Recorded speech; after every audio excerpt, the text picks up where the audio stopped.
Queridos amigos, al iniciar nuestro programa del día de hoy, antes quisiera elevar con todos ustedes una oración especial por todos los que estamos sufriendo a causa de esta pandemia del coronavirus. Especialmente recemos, queridos hermanos, por nuestros hermanos enfermos que ya han sido contagiados. En primer lugar, recemos por ellos. También, queridos hermanos, recemos por nuestros médicos que están al frente de batalla, digamos, haciendo este servicio humanitario tan grande, pero al mismo tiempo lo miramos como ese servicio de caridad y de amor al prójimo.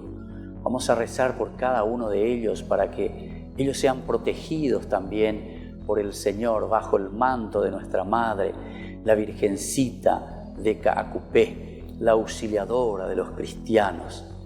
Y al mismo tiempo, queridos hermanos, vamos a rezar por toda nuestra nación, por todos nosotros que necesitamos ser protegidos bajo el amparo de nuestra Madre, la Virgen de Caacupé. Les invito entonces cada día a poner nuestras manos juntas ante el Señor. Ñañe pomoilla es ahí ñande aye paña tupanoi peñande yara, porque coanga ñe coteme tou peñande apuitebe ayeva. Añande ave ya pope y ponamía. Ser obedientes. Saber que solamente el aislamiento social es lo que nos va a ayudar también a vencer toda esta epidemia y toda esta enfermedad. Vamos a ponernos con ese corazón abierto al Señor. Vamos a pedirlo de todo corazón que el Señor nos libre de toda peste. Y vamos a decir juntos en este día: Padre nuestro que estás en el cielo, santificado sea tu nombre. Venga a nosotros tu reino, hágase tu voluntad así en la tierra como en el cielo. Danos hoy nuestro pan de cada día, perdona nuestras ofensas, como también nosotros perdonamos a los que nos ofenden, y no nos dejes caer en la tentación, y líbranos del mal. Amén. Y también, por intercesión de nuestra Madre, la Virgencita de los Milagros de Caacupé. Dios te salve María, llena eres de gracia, el Señor es contigo, bendita tú eres entre todas las mujeres y bendito es el fruto de tu vientre Jesús. Santa María, Madre de Dios, ruega por nosotros pecadores, ahora y en la hora de nuestra muerte. Amén.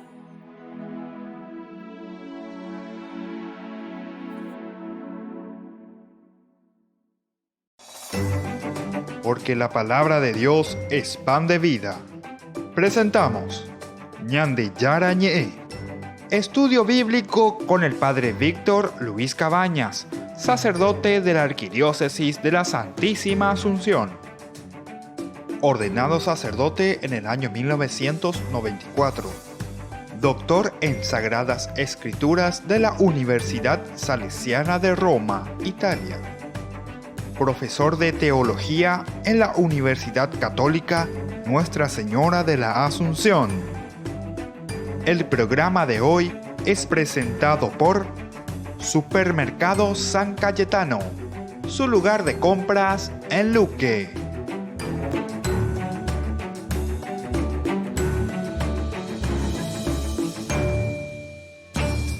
Queridos amigos, iniciamos nuestro programa del día de hoy, Ñande Yara Ñe, Antiguo Testamento. Estamos hablando desde el libro de los Números y esto es muy importante que lo tengamos en consideración, ¿verdad? Que podamos entender lo que significa verdaderamente para nosotros, también leyendo profundamente el libro de los Números o cualquiera de los libros del Antiguo Testamento. En nuestros cursos bíblicos de todos los días procuramos hacer eso, aunque no lo hacemos en una forma muy exhaustiva, ¿verdad?, de los temas. Vamos por lo menos reflexionando los elementos más importantes y generales. Y antes entonces, Ñande Yara Cumibe, tiempo mía lleva para reflexionar y entender todo esto. Nosotros estábamos hablando en el capítulo 5 y 6, sobre todo, del libro de los Números, que nos están hablando en este esquema, ¿verdad?, de división sobre la cuestión, ¿verdad?, del pecado, las diversas leyes. Tenemos algunas leyes aquí.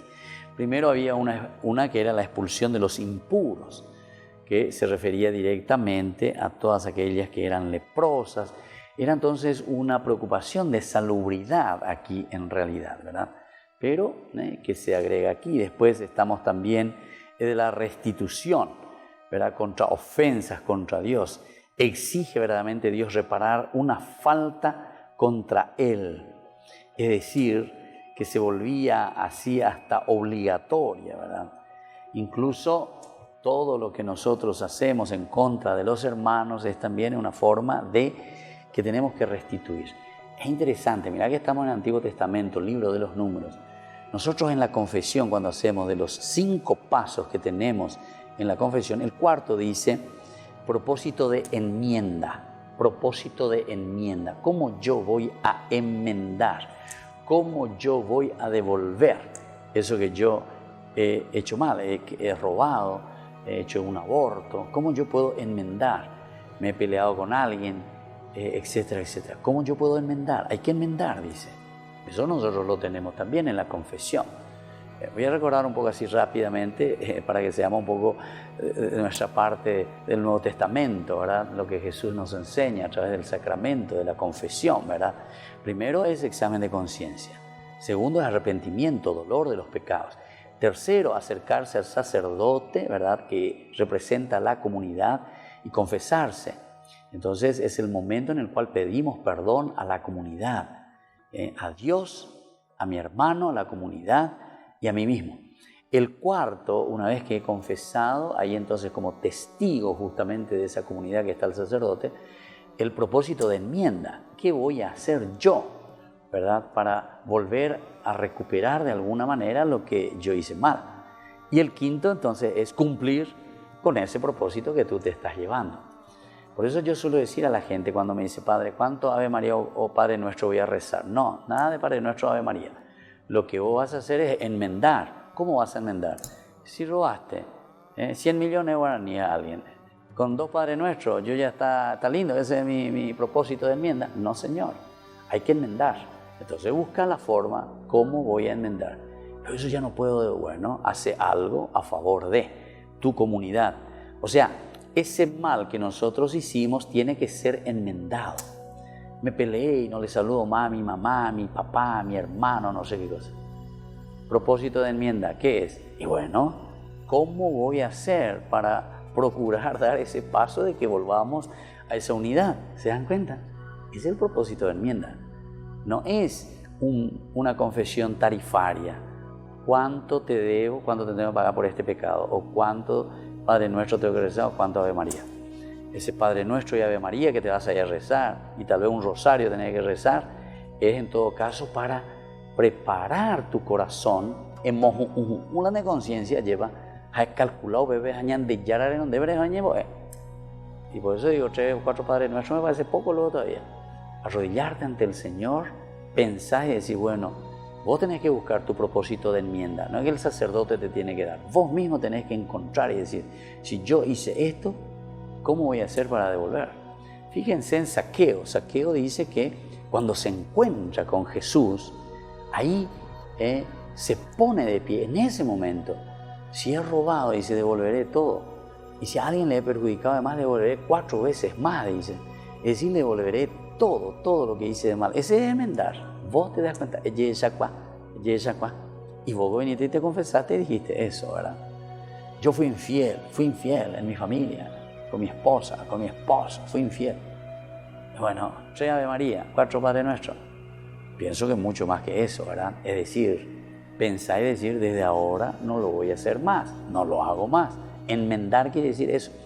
Bueno, y aquí, mira, estamos en un elemento en el capítulo 5 del libro de los Números, del 5 al 10, que es la restitución. Restitución le llaman en el Antiguo Testamento.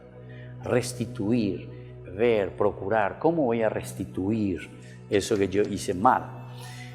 El siguiente es sobre la ordalía de los celos, ¿verdad? O sea, este rito que se hacía contra los celos. Evidentemente que aquí nosotros estábamos hablando, por lo menos, el rito te habla solamente de la infidelidad de la mujer.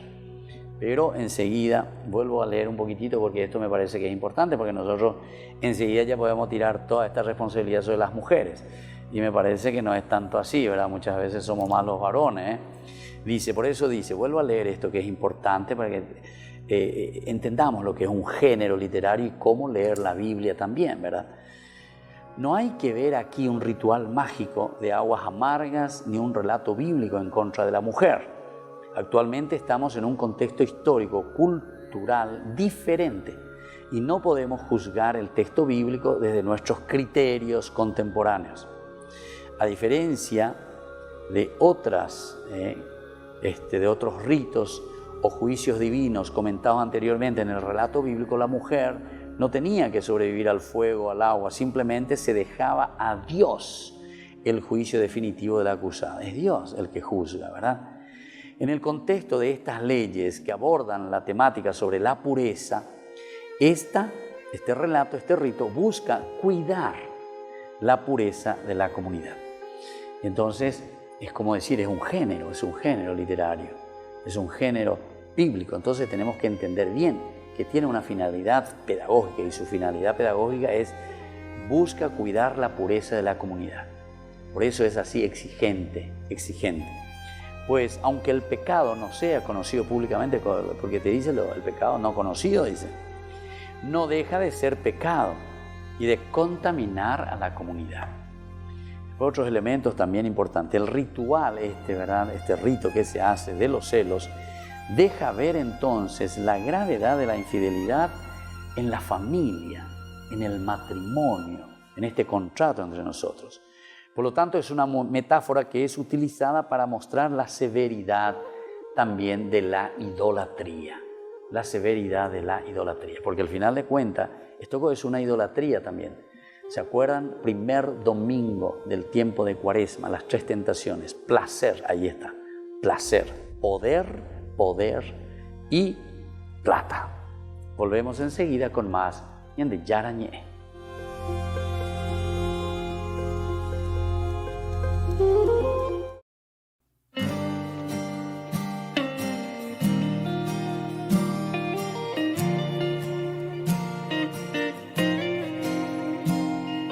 Virgen María, servidora de Dios,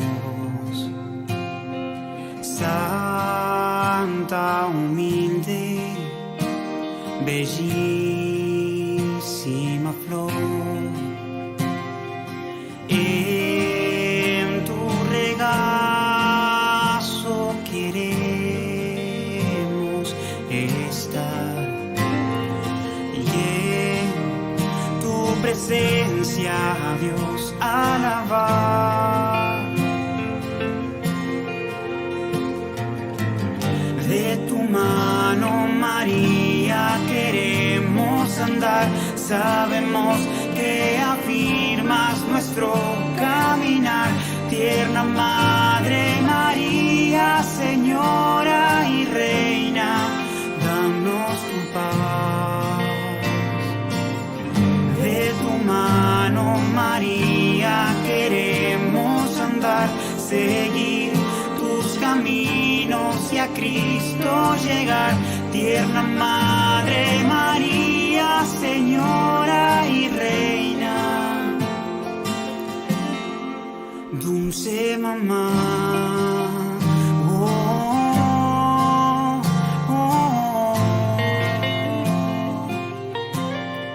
Dulce mamá,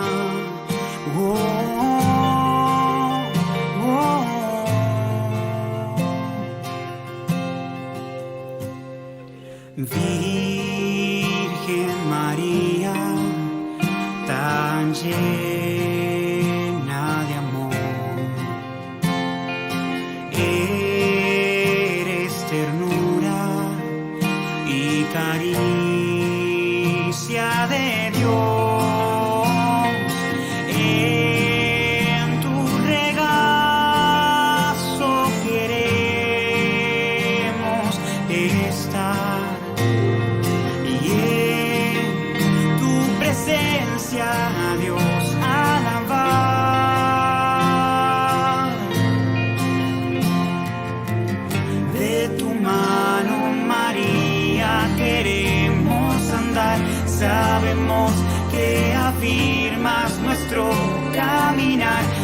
tierna Madre María, Señora y Reina, danos tu paz. De tu mano, María, queremos andar, seguir tus caminos y a Cristo llegar. Tierna Madre María, Señora y Reina, dulce mamá. Oh, oh, oh. Dulce mamá. Oh, oh, oh.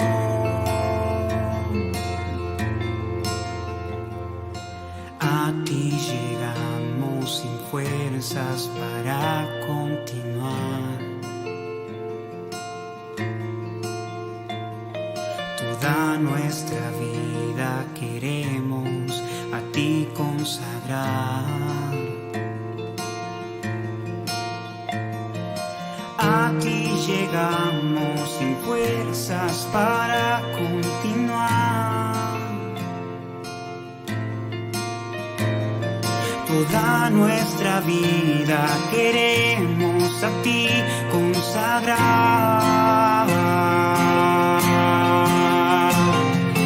A ti llegamos sin fuerzas para continuar.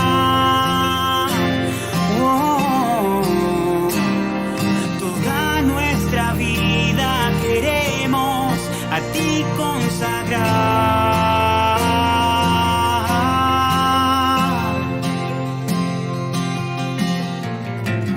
De tu mano, María, queremos andar. Sabemos que afirmas nuestro caminar. Tierna Madre María, Señora y Reina, danos tu paz. De tu mano, María, queremos andar, seguir tus caminos y a Cristo llegar. Tierna Madre María, Señora y Reina, dulce mamá. Oh, oh, oh. Dulce mamá. Oh, oh, oh.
Queridos amigos, seguimos con Ñandeyara Ñe. Estamos reflexionando este lindo capítulo, al mismo tiempo bastante espinoso, no fácil a veces de comprender, sobre todo si uno lo mira desde una mentalidad contemporánea nuestra. Pero decíamos que este ritual se refería directamente a esto de los celos, deja ver la gravedad, sobre todo la gravedad de todo lo que significa infidelidad. Pero aquí no nos referimos también simplemente a una fidelidad del matrimonio, sino que también lo que Dios está queriendo decir en cuanto a una infidelidad que nosotros después le llamamos la idolatría. Detrás del poder, esa también es una infidelidad ante el Señor, porque nosotros asumimos el poder que tiene Dios. Nosotros nos consideramos dioses, vivimos como si fuésemos dioses, utilizamos del poder como si fuésemos dioses. Al mismo tiempo del placer. El placer es la misma cosa, utilizamos el placer a nuestro gusto y paladar. Entonces no somos capaces de renunciar a muchos placeres. Y después también la plata. La plata es indispensable, fundamental, ¿verdad?, para poder vivir. Ahora mismo nos damos cuenta con este coronavirus, no de trabajo, venda, pena, mundo circula, venda y por ahí la plata. Ya pensaba ahí de aquí para allá, ¿verdad? O sea, ¿cómo hacemos para sobrevivir? Bueno, pero atención, pero la plata también en tiempo de abundancia podemos utilizarlo muy mal, de acuerdo a nuestros caprichos, de acuerdo a lo que nosotros queremos y ser egoístas, ¿verdad? Ser egoístas, absolutamente egoístas. Bueno, en este sentido, cuando yo les hablé del aspecto de la idolatría, entonces olvidarse también de Dios, ir detrás de otros dioses, ¿se acuerdan? La samaritana incluso utiliza este mismo estilo, ¿verdad? Porque le dice, llámale a tu marido, no tengo marido. Y claro, esos 5 con quienes estuviste no son tu marido. Y ese sexto que está ahora contigo no es tu marido. Y se venían de llorar. ¿Cómo son profeta? Pero nos estaba refiriendo, ¿verdad? Porque después enseguida, si leen un poco ese capítulo 4 de San Juan, van a entender enseguida que después Jesús, ¡pum!, pasa, o mejor, la mujer, ¡pum!, le cambia de tema a Jesús. Ustedes dicen que a Dios hay que adorarle allá en Jerusalén y nosotros decimos aquí en el monte Geritzim. Entonces ya no cambia el tema, parece que cambia el tema. En realidad no cambió ningún tema, porque cuando le estaba hablando del Baal, del Señor, Baalí, mi Señor, ¿verdad?, mi esposo quiere decir eso, cuando le dice esos hombres que están contigo no son, no son tu esposo, le está diciendo a Israel, le está diciendo, humiandas ahí de Dios, esos 5 dioses detrás que vos te va, ¿verdad? Plata, poder, placer, y llámele el Dios que usted quiera, fútbol, pelota o lo que sea, todos los dioses que vos tenés ahí, entonces esos no son verdaderamente tus dioses. Y ese Dios con el que estás ahora tampoco es tu Dios, le está diciendo. Es decir, se está refiriendo a la idolatría de por sí, es la idolatría. Y enderezará y peñan de Yara, güey, añamos en da peñan de Yara, hoy me hacen da pen de mañana, le esquinamos allá. Angay cotemega tu ha enseguida peñan de Yara, porque mo para ñan de Yara, yugueñan de Yara, y cotemega con dereñan de Yara. Por eso el profeta Oseas también es el primero en calificar la idolatría como un adulterio. ¿Se dan cuenta? Aquí entonces cuando estamos leyendo, por favor, tengan en cuenta, el género literario es demasiado importante. Cuando te pone esto del rito, ¿verdad?, para probar la infidelidad de una mujer, te está hablando aquí, igual que Oseas, de el hecho, como hace Oseas, de calificar, ¿verdad?, la idolatría como un adulterio y en anunciar las maldiciones, ¿verdad?, que vendrán sobre los israelitas por su infidelidad a Dios. Las maldiciones que vienen, y esto es lindo que reflexionemos, mira que estamos en el Antiguo Testamento, y antente con la ña pensaba y pa y va, porque esta gente sabían muy bien lo que estaban diciendo. Ellos no piensan de una maldición mágica, Dios que te castiga, porque la gente hasta ahora me dice, ¿por qué ese Dios es tan malo? Dios del Antiguo Testamento es tan malo que me castiga, que esto, que aquello. Pero en el Nuevo Testamento también hay elementos que son bastante duros, cuando Jesús también de vez en cuando le llama la atención a ciertos, ¿verdad? Hubiese sido mejor que vos no hubiese nacido, es mejor atarte una piedra de molino y tirarte allá al fondo del mar. Quiere decir que este Dios, este Jesús tampoco es tan bueno si querés comparar con el Antiguo Testamento. O sea, aquí en realidad todos estos elementos son elementos pedagógicos, no nos olvidemos de esto, dentro de un género literario. Es decir, cuando yo estoy reforzando algo y cuando estoy subrayando algo y te digo te quiero matar, yo digo te quiero matar en realidad, es una forma de expresar, es una forma de decir que me preocupa eso que vos estás haciendo. Ahora ya puedo ir, amigo, esto merece la muerte, por decir así, ¿entienden? Estos son los géneros literarios y eso es lo que estamos encontrando aquí. Y por eso aquí es Oseas, ¿verdad?, que también él utiliza esto de la infidelidad, ¿verdad?, como un adulterio, la infidelidad a Dios.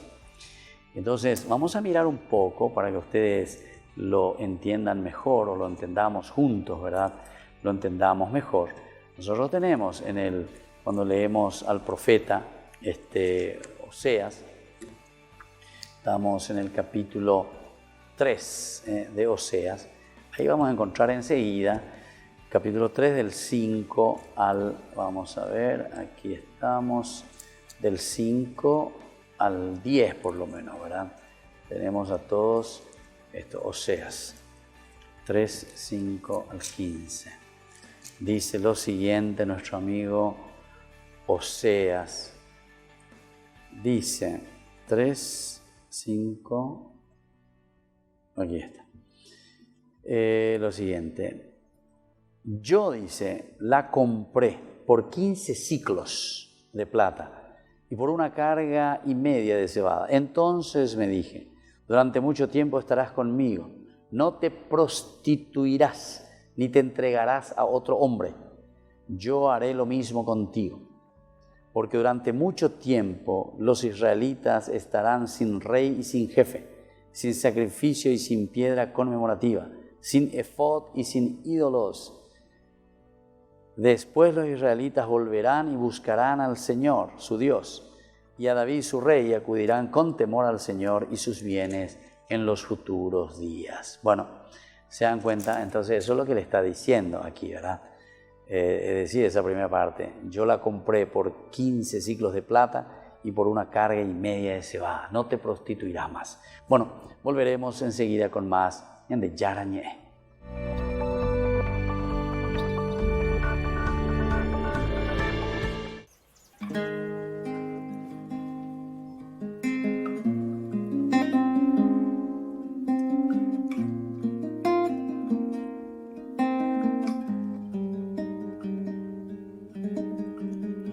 Puede faltar todo en la vida, me puede faltar hasta la vida, pero nunca quiero que me falte el deseo de amarte hasta el final.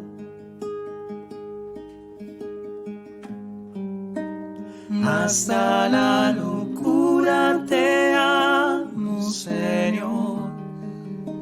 Ya no quedan dudas en mi corazón de que te amo, de que te amo, Señor.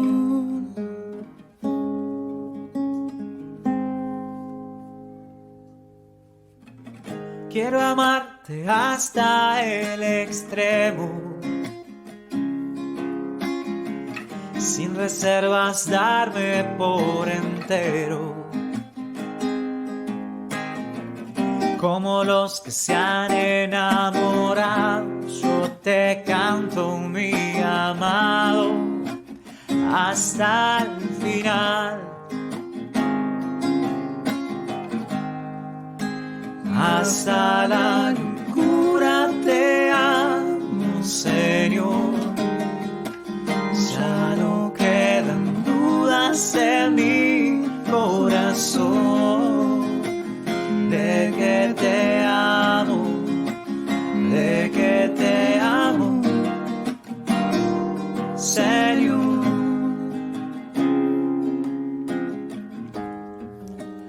Hasta la locura te amo, Señor. Ya no quedan dudas en mi corazón de que te amo, de que te amo, Señor.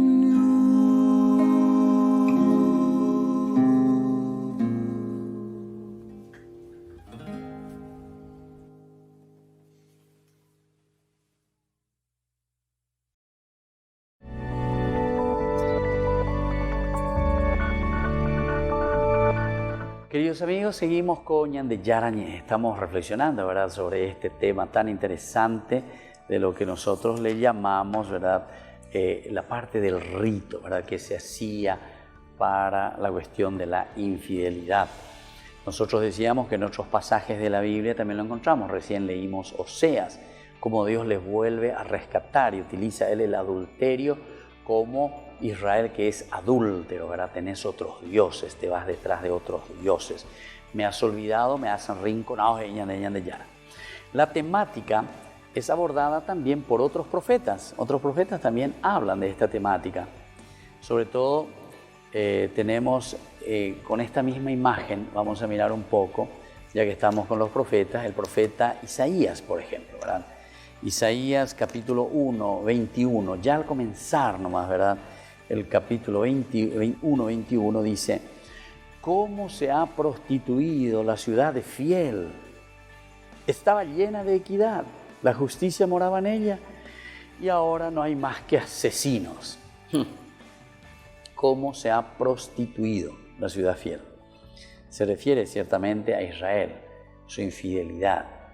Pero también, viste que el tiempo va pasando, la gente va pasando. También nosotros podemos decir, porque nuestra historia, ¿verdad?, va cambiando. La función de los profetas es muy interesante, ¿verdad?, porque los profetas lo que están haciendo es miran la realidad y sobre esa realidad nos vuelven a llamar la atención a ella de Anmi que penderezaраite, y nos vuelven a recordar lo que hicieron nuestros padres, o en positivo o en negativo, de acuerdo a qué nos quiere estar diciendo. Pero es interesante, como hace aquí justamente Isaías, cómo se ha prostituido la ciudad fiel. Es como que ahora el Señor venga y nos diga cómo ustedes se han corrompido, cómo se han corrompido ahora. Antes, y bueno, antes tal vez menos corrupción, apenas, porque el tiempo pues va pasando. Y algunas veces, lastimosamente, por falta de educación, por falta de una religiosidad profunda. El profeta Isaías, verdaderamente, tenemos también otros pasajes. Fíjense, en el capítulo 2.2, por ejemplo, vuelve a insistir sobre este aspecto. Sucederá al fin de los tiempos que la montaña de la casa del Señor será afianzada sobre la cumbre de las montañas, se elevará por encima de las colinas, todas las naciones afluirán hacia ella. Jeremías 2.2, ¿verdad? O sea, es un poco volver hacia Dios, de esa, entre comillas, prostitución, de ese adulterio, ¿verdad?, del pueblo de Israel que está detrás de otros dioses. Es decir, nosotros vamos detrás de la pelota, detrás del fútbol. Para mí es muy importante la cancha, la televisión, la tele, el shopping, y no nos vamos a misa, no nos acercamos a Dios. Yo rezo en mi casa, recola llenillo, no, es la comunidad, recuerden Éxodo. Hasta les invitaría que vuelvan a mirar un poco estos capítulos, ¿verdad?, que hemos reflexionado bastante sobre el libro del Éxodo, ¿verdad?, que nos decía que la construcción del santuario es justamente porque Dios nos quiere hablar a todos, dentro del santuario. Apeango dice que la comunidad se tiene que reunir, todos tenemos que reunirnos, ¿verdad? Entonces, mientras no hacemos eso y vamos detrás de la pelota o otras cosas, cuando yo digo la pelota, no es solamente ir al estadio. Cuando yo digo ir detrás de la pelota, estamos ahí que viene ya ese viernes, pues haré sábado, eso, todo el día con los amigos, chupando, jugando vóley, que esto es Zaraila, es Mirecoy, Zaraila, Iracuera, en fin, hay muchas de estas cosas. Tal vez, no sé, ustedes si me miran un poco así, ¿qué es lo que dice el padre, verdad? Pero yo les digo de cosas que sufro y que vivo al 2x3, porque después la gente viene sufriendo, ¿verdad? Y viene y comparte, ¿y qué hacemos? ¿Cómo podemos hacer? Te domina de moñe cuera, que esto, que aquello. Entonces, el famoso tercer tiempo, gastan toda su plata en muchas cosas, no colaboran en nada. Bueno, yo hablo así en una forma muy general, ¿verdad? Pero que cada uno lo tome y sepa cuál es su situación, porque ante Dios. Por ahí puede ser que muchas cosas yo no dije que te pasa a vos, ¿verdad?, a cada uno de ustedes, pero cada uno es muy inteligente para darse cuenta qué significa verdaderamente esto, ¿verdad?, de ser idólatras. Idólatras es cuando vamos detrás de otros, del placer, del poder y de la plata, en síntesis, ¿verdad? Pero eso después tiene cosas bien concretitas que vos tenés que saber en qué consiste eso en tu vida. Y bueno, entonces ahí por ejemplo nos decía que la ilusión de Jeremías sucederá al fin de los tiempos. Es como que yo diga hoy también, espero que aquí en nuestro Paraguay la montaña de la casa del Señor estará afianzada sobre la cumbre de las montañas, se elevará por encima de todo. Todas las naciones afluirán, todas las familias, o toda la familia, no de lo todas, toda la familia, papá, mamá, hijos, afluirán hacia el Señor. Qué lindo que es esto, ¿eh? Espectacular. Bueno, tenemos así otros pasajes también. Jeremías es el que habla un poco, sí, Jeremías.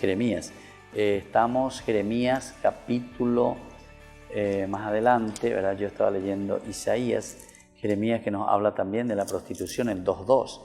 Ve a gritar a los oídos de Jerusalén, así habla el Señor. Recuerdo muy bien la fidelidad de tu juventud, el amor de tus desposorios, cuando me seguías por el desierto con una tierra sin cultivar. ¿Está? En forma positiva, qué lindo que era, ¿verdad? Israel era algo sagrado para el Señor. Las primicias de su cosecha, todos los que comían de él se hacían culpables, les sobrevenía una desgracia y ahora entonces te has prostituido, te vas con otros dioses.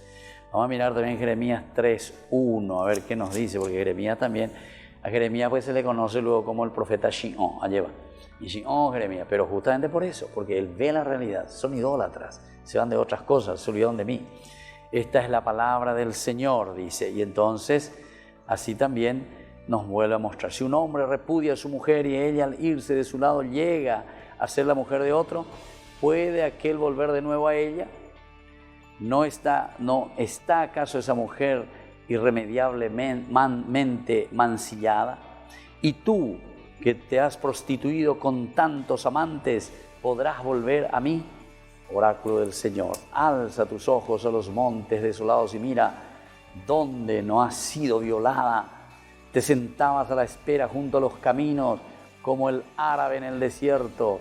Así has contaminado el país con tus tantas mujeres, con tus prostituciones y tu maldad. Por eso se detuvieron los aguaceros y no hubo lluvia de primavera. Pero tú tenías frente de prostituta, rehusabas avergonzante. Y aún ahora me gritas, Padre mío, tú eres el amigo de mi juventud. ¿Acaso él guardará rencor eternamente? ¿Mantendrá su ira para siempre? Tú hablas así y haces el mal a más no poder. Qué bárbaro, Jeremías. Bueno, volvemos entonces enseguida con más Ñande Yarañé.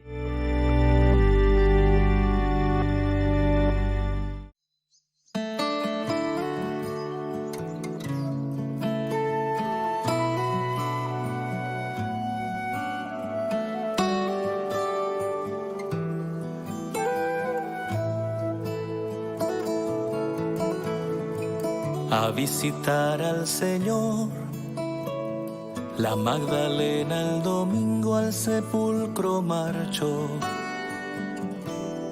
de madrugada, pero alguien más removió la piedra que lo cerraba y echando a correr llegó a casa de Pedro y contó. Del sepulcro han llevado al Señor, no sabemos dónde puede estar. Y corrieron a ver lo ocurrido, Pedro y uno más. Buscaban al resucitado, al que vivo está, al que vivo está. Dios Padre lo ha glorificado, Cristo vivo está, aleluya. Él vive.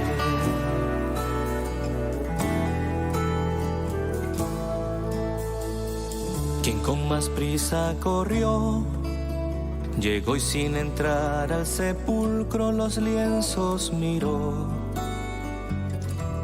tirados al suelo.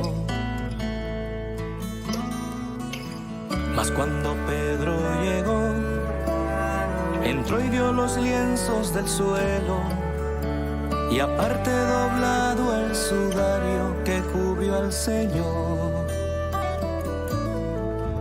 Cuando el otro discípulo entró, comprendió la escritura y creyó que Jesús ya no está entre los muertos, pues resucitó. Buscaban al resucitado, al que vivo está, al que vivo está. Dios Padre lo ha glorificado, Cristo vivo está. Aleluya. Él vive.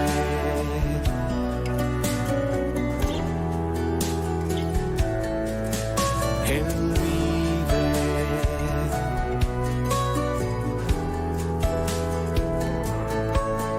Él vive.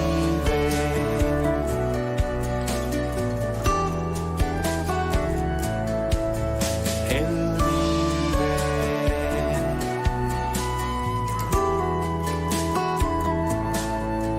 Él vive.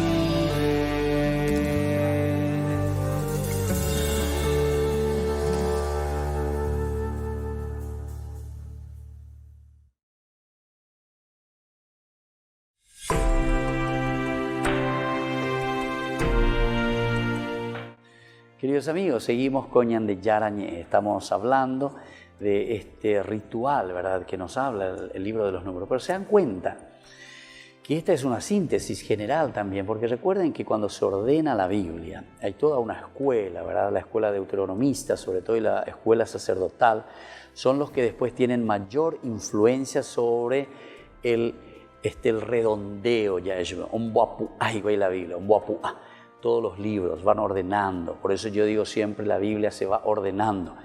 Después del 539, ¿verdad?, cuando cae Babilonia en manos de los persas, entonces los israelitas vuelven, o sea, israelitas, digamos, o sea, el pueblo judío en realidad, el que vuelve de nuevo hacia Jerusalén, ellos vienen con esa carga, muy dolidos después de haber perdido su tierra, han aprendido también muchas cosas, ¿verdad?, en Babilonia, ¿verdad? Encontraron muchas cosas lindas que les ayudó también a crecer, a repensar. Y entonces desde allí ellos comienzan también a ordenar y a escribir este libro sagrado, ¿verdad?, que es la Torá en síntesis. Pero desde allí ellos van tomando tantos elementos de los profetas, comienzan también los escritos, ¿verdad?, y aparece la Torá, es decir, el Pentateuco, que se va escribiendo y se va ordenando. Y eso es lo que nosotros estamos viendo aquí en el libro de los números, lo que está haciendo un guapu, ay no, de todo lo que ellos escucharon, de todo lo que ellos vivieron y viven en su corazón, viven en su corazón y saben desde las profecías también. Y entonces eso es lo que nosotros hoy podemos entender y podemos ver aquí. Y es una maravilla por eso, ¿verdad?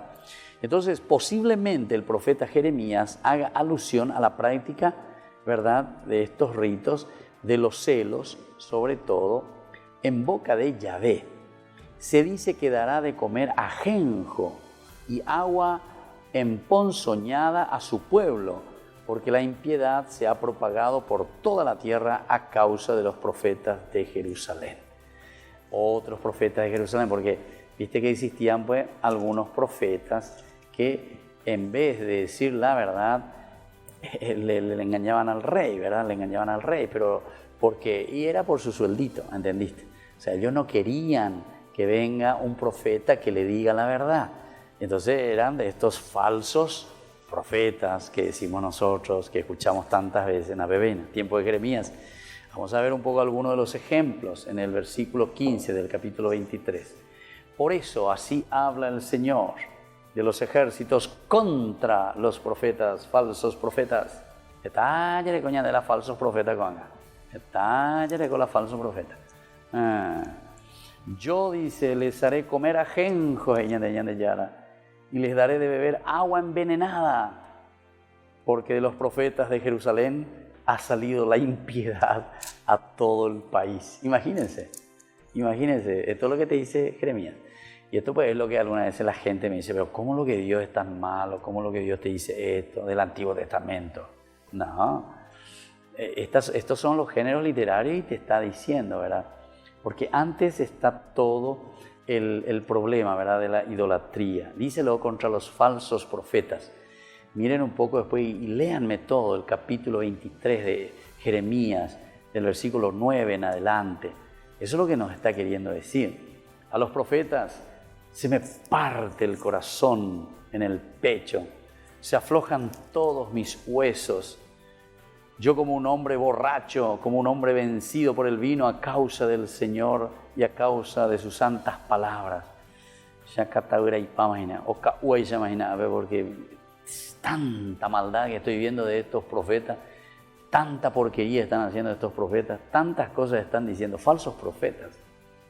Porque el país está lleno de adúlteros. Sí, a causa de la maldición el país está de duelo.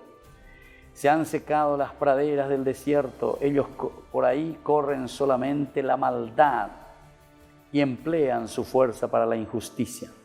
Hasta el profeta y el sacerdote son impíos, imagínense. Hasta el profeta y el sacerdote entonces son impíos. Aún en mi propia casa encuentro su maldad. Por eso su camino será para ellos como un terreno resbaladizo. Serán empujados a las tinieblas y estos falsos profetas caerán, porque yo atraeré sobre ellos una desgracia en el año de su castigo. Entre los profetas de Samaria yo he visto el desatino. Ellos profetizaban por Baal y extraviaron a mi pueblo Israel. Esto es interesante, mira, él está mirando, Jeremías, estamos en el 615, ¿verdad? 615, un poquitito antes, ¿verdad? Jeremías, pongamos en el 640 antes de Cristo, ¿verdad? Y Samaria en el 721 que fue destruido. Viste que él recuerda, ¿cómo en Samaria? Dice, hace 100 años, ¿cómo en Samaria? ¿Qué sucedió en Samaria? Ellos profetizaban por Baal, se iban detrás de los dioses, los otros Baales, el dinero, el poder. Cuando eso Samaria era una ciudad rica, una ciudad por donde pasaba de Damasco, pasaba todas las caravanas que iban hasta abajo, hasta Egipto, imagínense. Y entonces era una ciudad lujosa, una ciudad donde había de todo, ¿verdad? Interesante. Ahora no quedó nada. Pero uno puede visitar esas ruinas, puede visitar. Yo visité varias veces, ¿verdad? Pero claro, era una cosa, para su tiempo, eso era no sé, ¿cómo decirte? Fue una ciudad maravillosa, ¿verdad? Pero, en fin, ellos fueron detrás del dinero, de la plata, del poder, detrás de otros dioses. Y entonces dice, yo he visto el desatino. Ellos profetizaban por Baal y extraviaron a mi pueblo Israel. Los profetas no fueron capaces de enderezarle y de hablarles la verdad. No había profeta ni sacerdote que les diga, che, socio, estamos yendo por un mal camino. Aquí hay mucha corrupción, aquí hay muchos que están robando, aquí hay muchos pobres, etc. O aquí estamos yendo detrás de otras cosas. Pero entre los profetas de Jerusalén también he visto cosas horribles. Son adúlteros, viven en la mentira, tienden la mano a los malhechores, a los corruptos, y así nadie se convierte de su maldad. Todos ellos son para mí como Sodoma, y los habitantes de la ciudad como Gomorra. Entonces, así habla el Señor. Y ahí entonces concluye diciendo que los va a destruir a todos. Bueno, queridos amigos, estamos terminando por el día de hoy. Volvemos la próxima con más Ñande Yarañé. Y ahora les dejo la bendición del Señor, el Padre, el Hijo y el Espíritu Santo. Amén. Hasta aquí, Ñande Yarañé, estudio bíblico con el Padre Víctor Luis Cabañas, doctor en Biblia. Este programa fue presentado por